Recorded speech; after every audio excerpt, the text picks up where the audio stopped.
Cuban President Miguel Diaz-Canel's Caribbean tour is underway as the head of state arrived in Barbados. In Colombia, the death toll rose to 34 following a landslide that buried a bus in the department of Risaralda.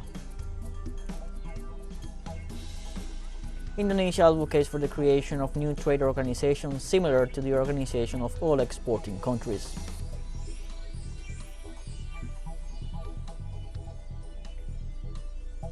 Hello, welcome to From the South. I'm Luis Alberto Matos from the teleSUR studios in Havana, Cuba. We begin with the news. As part of his tour of Caribbean countries, the president of Cuba, Miguel Diaz-Canel, arrived on Monday in Barbados to attend the 8th summit of CARICOM. On his arrival, the Cuban leader was received by the Prime Minister of Barbados, Mia Mottley. Diaz-Canel said that during his participation in the summit, he will commemorate the support of Mexico, Jamaica, Guyana, Barbados, and Trinidad and Tobago, which established diplomatic ties with Cuba 50 years ago. In spite of the regional isolation to which the largest of the Antilles was subjected, CARICOM Cuba Day is celebrated every December 8th due to the decision of these four Caribbean countries to establish diplomatic relations with Havana on this date in 1972. On Sunday, the organization Bridges of Love held caravans in cities across the United States and Canada to demand President Joe Biden lifts the U.S. blockade on Cuba.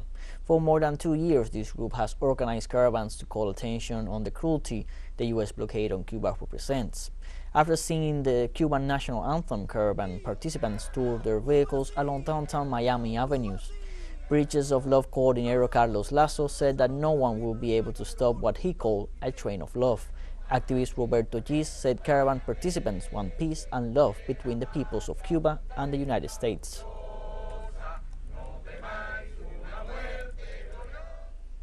In Argentina, messages leaked between judges and other officials unveiled a corruption scheme involving the media businessmen and public employees linked to the national right wing.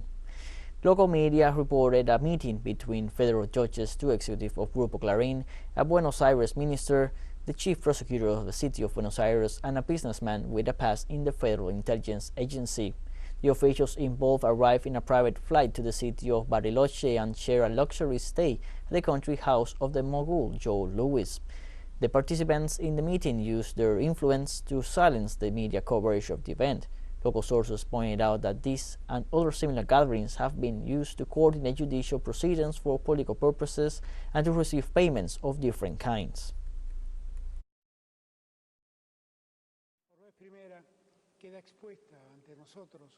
For the first time, the way in which certain corporations operate on officials, judges, and prosecutors has been exposed before us with overwhelming clarity, seeking favors from them that in many cases aim at obtaining illegal gains, while in other cases they simply favor the prosecution of those who confront them. Everything points to the deterioration of the institutional quality in which some judges, prosecutors, former officials, and businessmen engaged has been exposed once again. The Argentinian head of state called on authorities to criminally investigate the facts related to the trip made by the government officials. I hope that we all become aware of the seriousness of the facts. It hurts democracy because of the anti-republican promiscuity in which some businessmen, some judges, some prosecutors, and some officials behave. Until now, they felt untouchable. It is time for them to be held accountable for their actions, convinced that we must say never again to practices that damage the institutionality of the Republic. I have instructed the Minister of Justice, to appear before the Public Prosecutor's Office in order to request a criminal investigation into the facts related to the trip in question and especially those related to the financing of the trip. Moreover, Argentinian President Alberto Fernandez regretted that private news media outlets will rather remain silent as to the meeting. I have been extremely clear and I decided to deliver this message from the presidential palace because it is evident that most private media outlets have decided not to report on what happened in this singular trip to the Lago Escondido.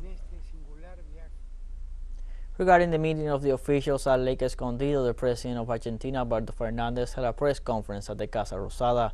The president assured that due to his commitment with the nation, he was able to curb corruption. However, he denounced that when the factors of power have a negative influence on the state, the work done is lost. President Fernandez also denounced that private media took on the task of silencing the meeting between businessmen and high-level officials linked to Macrismo. Chilean political parties with representatives in parliament are trying to unblock the constituent process.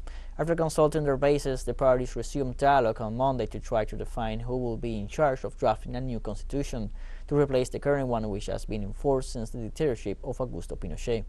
Political organizations close to the government had proposed that the members representing the different social sectors be elected by popular vote, while the opposition says it should be a mixed system where 50% would be experts appointed by Congress and the rest will be elected by citizens. Senate President Álvaro Elizalde said such opinion difference is hindering the process.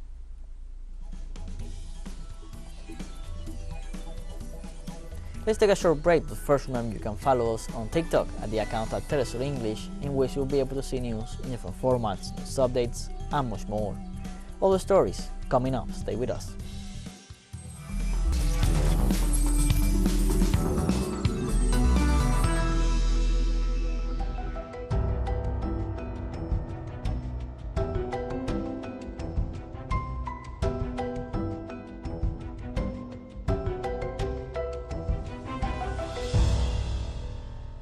Welcome back to From the South. In Colombia, the death toll rose to 34 following a landslide that buried a bus in the department of Risaralda. According to the Risk Management Unit, 8 minors were among the victims. Authorities said search and rescue efforts continue in the sector of La Cabaña, on the road between the municipality of Pueblo Rico and Risaralda. As per the officials' report, a public transport bus covering the route Cali-Condoto was trapped in the landslide with more than 30 passengers. Chile's National Geology and Mining Service reported seismic activity at the Villarrica volcano in the Araucanía region. The entity warned that it reported that about 400 daily earthquakes of magnitude 3 are registered, twice the normal activity of the volcano, similar conditions to the last time it erupted in 2015. The Chilean Geological Service reported that the fire column of the crater reached 220 meters. However, authorities say this is not an indication of an eruption given the situation. A yellow alert was decreed for the communes of Villarrica, Pucón, Curarrehue, and Panguipulli in order to prepare the necessary resources to intervene if necessary and prevent the event from growing in extension and severity.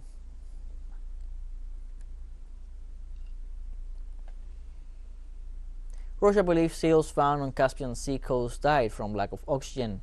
The head of the Russian environmental watchdog Rosprirod-Nadzor, Svetlana Radionova, said it was likely caused by a natural gas leak. According to the official, the main hypothesis at the moment is death by asphyxiation. The final conclusions will be disclosed at the end of the week and when all samples be analyzed. Experts say there are now about 68,000 Caspian seals, down from more than 1 million in the early 20th century. Pollution from the extraction of oil and gas, along with declining water levels due to climate change, pose a threat to many species and put the future of the sea itself at risk.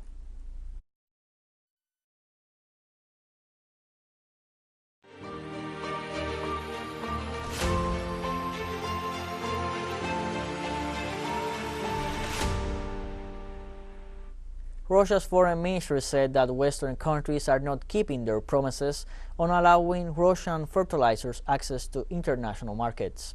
Russian Deputy Foreign Minister Sergei Vershinin said Moscow maintains contacts with the United Nations organization to ensure compliance with the agreements made on the access of agricultural products to global markets. Vershinin said that Western sanctions affect grain and fertilizer exports and violate the food pact between Russia, Ukraine, Turkey, and the UN. Despite statements by the United States and the European Union about the lifting of sanctions against Russian agricultural production, in reality, Russian producers continue to face obstacles and conditions prohibiting insurance, freight, and bank payments. On Monday, Russian President Vladimir Putin visited the Crimean Bridge and stressed the importance of a land road connecting Crimea with the rest of Russia amid continued threats from Ukraine. The head of state, accompanied by Deputy Prime Minister Marat Kushnulin, drove a car across the bridge, including the lane repaired after Ukraine's terrorist attack in October. Kushnulin reported to the Russian leader how the roadway had been restored. how many people had been involved in the process, and what work still had to be done. On October 8th, the landmark Crimean Bridge connecting the peninsula to Russia's mainland was damaged as a result of the terrorist attack which Moscow believes was carried out by the Ukrainian Special Services.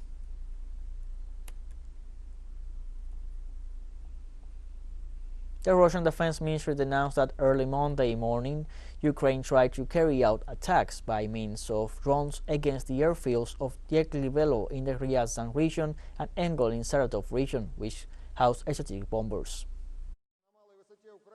Low-flying Ukrainian drones have been intercepted, resulting from the falling and the explosion on the Russian airfields of the debris of the jet drones. The body cladding of 2 aircraft was slightly damaged. 3 Russian military technical personnel who were at the airfield were deadly injured. Affected by the backlash effects of sanctions against Russia, many European countries are facing tight energy supply, and European industries are dealing sharp production cuts amid the soaring energy prices. The gigantic plant of the Baden aniline and soda factory is located in Ludwigshafen, Germany. Covering an area of more than 10 square kilometers, the plant is the world's largest integrated chemical complex, where 125 branch factories are connected by more than 1,000 pipelines. The BASF consumes an amount of natural gas equivalent to that used by the entire Switzerland, and nearly 3.6 billion cubic meters of natural gas consumed by the German plant used to come from Russia. Europe's chemical industry accounts for about a quarter of the bloc's industrial natural gas consumption, and chemical companies are suffering the consequences of the energy crisis.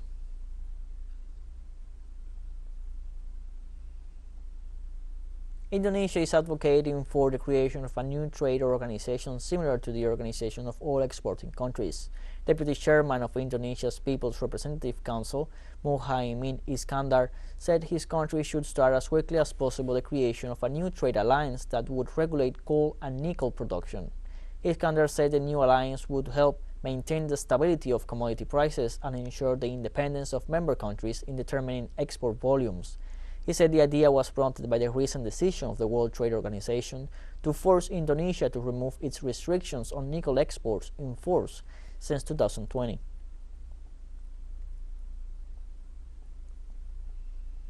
A group of young migrants have been camping outside the French State Council since the weekend to expose the situation of asylum seekers from African countries in France.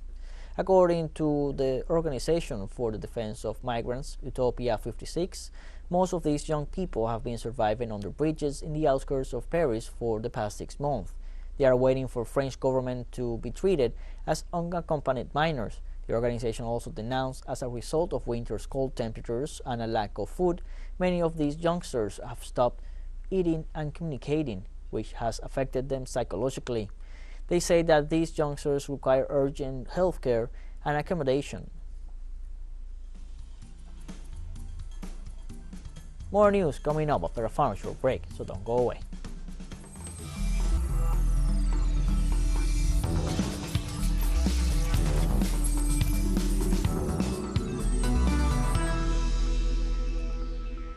Welcome back to From the South.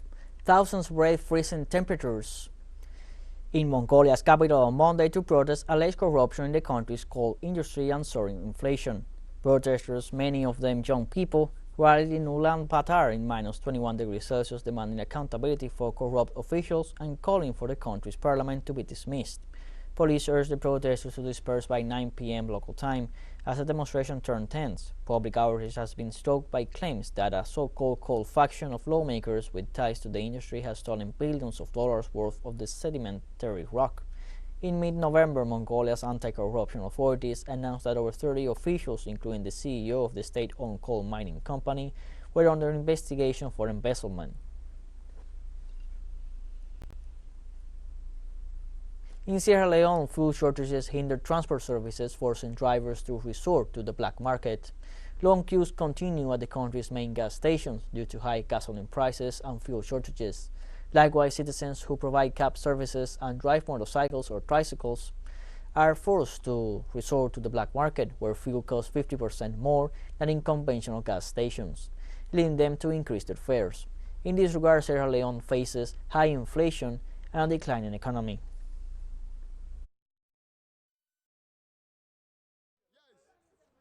If I come to the gas station and there is no gas, I will go to the black market, the Jibu, where people sell it in bottles. They sell it in the black market for 30 leons the liter, 30 leons for 1 liter at the black market.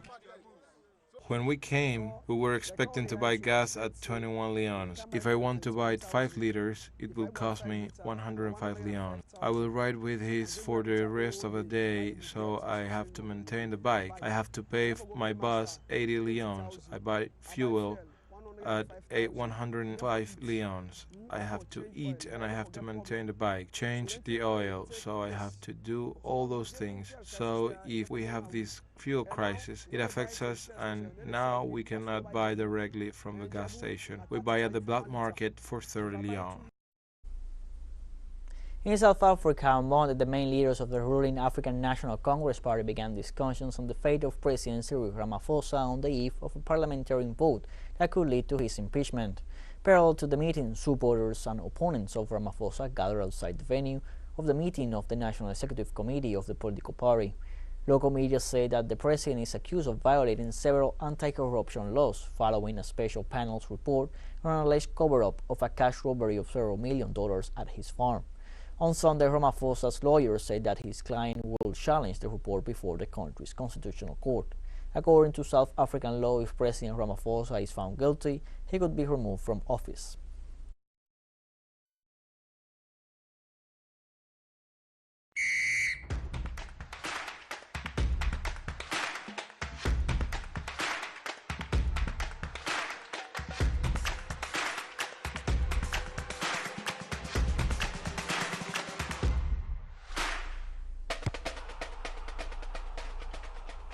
After fierce criticism of the Qatar World Cup, the International Labour Organization Director General Gilbert Humboldt pressed FIFA's President Gianni Infantino for a greater role scrutinizing future World Cup hosts.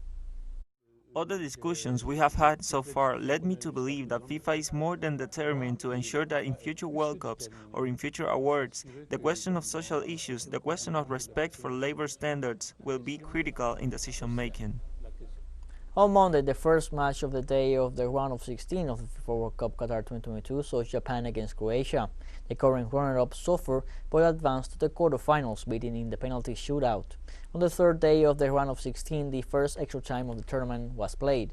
Croatia won 3-1 after a draw 1-1 in the regular time, and the Croatian goalkeeper Dominik Likovic was the hero, stopping 3 penalties against the Japanese.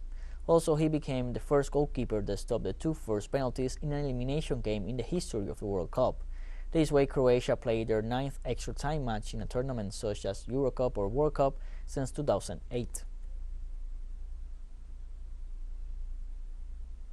Neymar Jr. returned from injury to help inspire Brazil to a 4-1 victory over South Korea on Monday as the favorites cruised through to the quarterfinals of the World Cup. The world's most expensive player had sat out his team's last 2 matches with a sprained ankle, suffering their first game in Qatar, a 2-0 win over Serbia.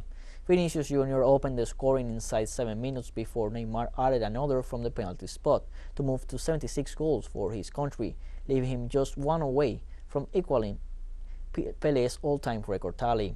Richarlison's brilliant goal made it 3-0, and Lucas Paqueta added another before halftime to leave South Korea shell-shocked. Paik Seung-hoo pulled one back, but by then Brazil were thinking about Friday's quarterfinal clash with 2018 runner-up Croatia. And as the hearts of millions of fans live the emotions of the Qatar 2022 World Cup, teleSUR joins this sporting event with From the Field, a show that brings news, analysis, reviews, and more to our audience. Don't miss it. Our show airs at 1 p.m. local time in Caracas and 12 p.m. New York. Remember, From the Field, only on teleSUR.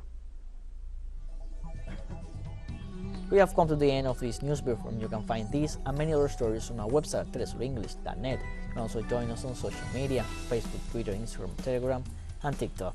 For teleSUR English, I'm Luis Alberto Matos. Thank you for watching.